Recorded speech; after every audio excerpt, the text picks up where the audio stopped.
moi, ce que je considère, c'est que moi, je suis un amoureux de l'Europe.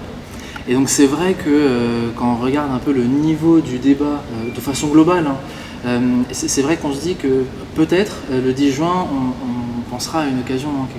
Et nous, on essaie de tout faire avec la liste du Parti Socialiste et de Place Publique pour que ce ne soit pas le cas et qu'on mette tous les sujets qui ont trait à l'Europe, et ils sont nombreux et ils sont très vastes, pour qu'ils soient sur le débat public et qu'on parle de cela. Aujourd'hui, on est dans de la politique spectacle, dans de la politique finalement du buzz.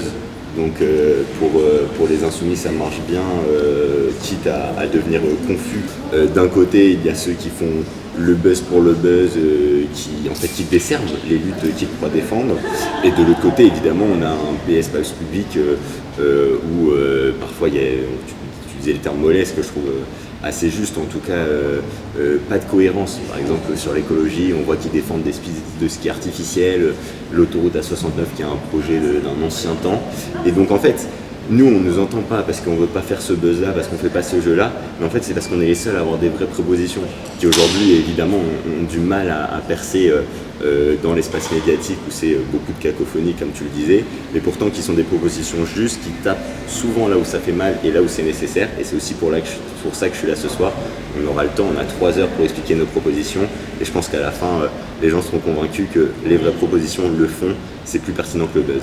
Sur les critiques qui sont faites vis-à-vis de la France insoumise, on voit malheureusement aujourd'hui, c'est quelque chose qui s'est hélas intensifié suite au 7 octobre et la situation dramatique, donc le génocide en cours en Palestine.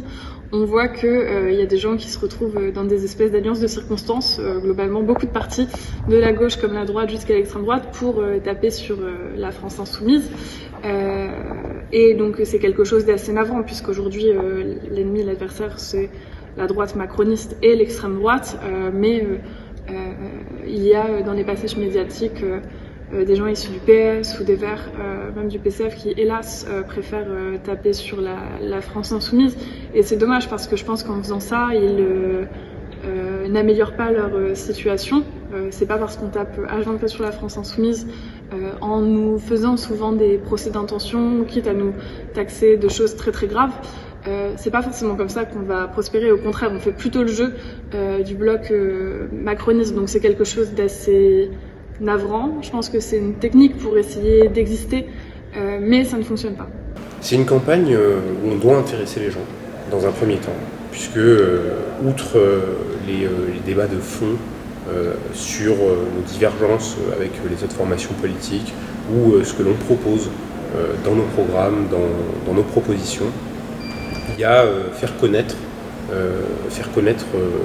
les enjeux européens à nos concitoyens et par extension à nos concitoyens jeunes, donc de 18 à même 30 ans, où l'abstention atteint des records chaque année. Et bon, c'est un peu le cheval de bataille qu'on a au sein des jeunes républicains, c'est aussi de faire intéresser les gens, que les étudiants, les jeunes actifs, les jeunes qui sont déjà pères de famille, mères de famille, puissent s'intéresser aux questions européennes qui les touchent, puisqu'aujourd'hui il faut savoir que plus de 50% de notre droit est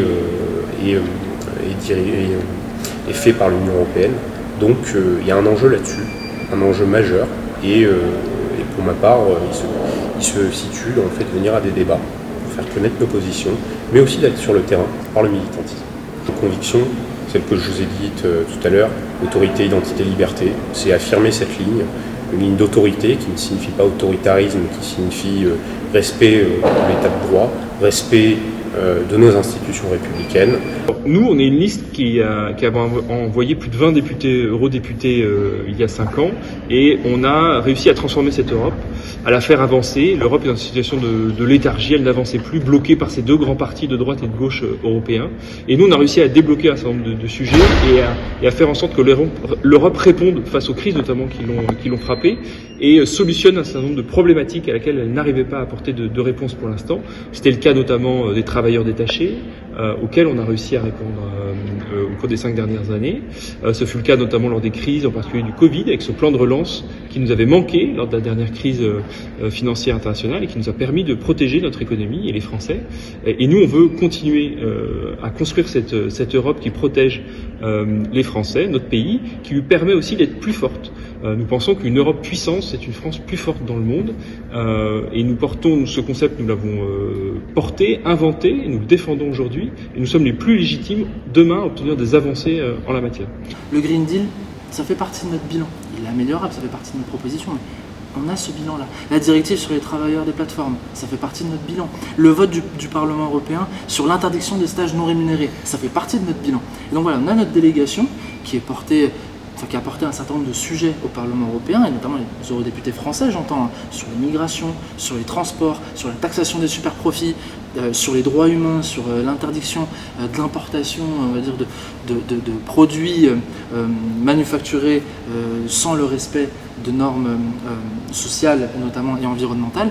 On a un bilan, voilà, des députés français de notre groupe qui est valorisable et qu'on cherche à mettre en avant.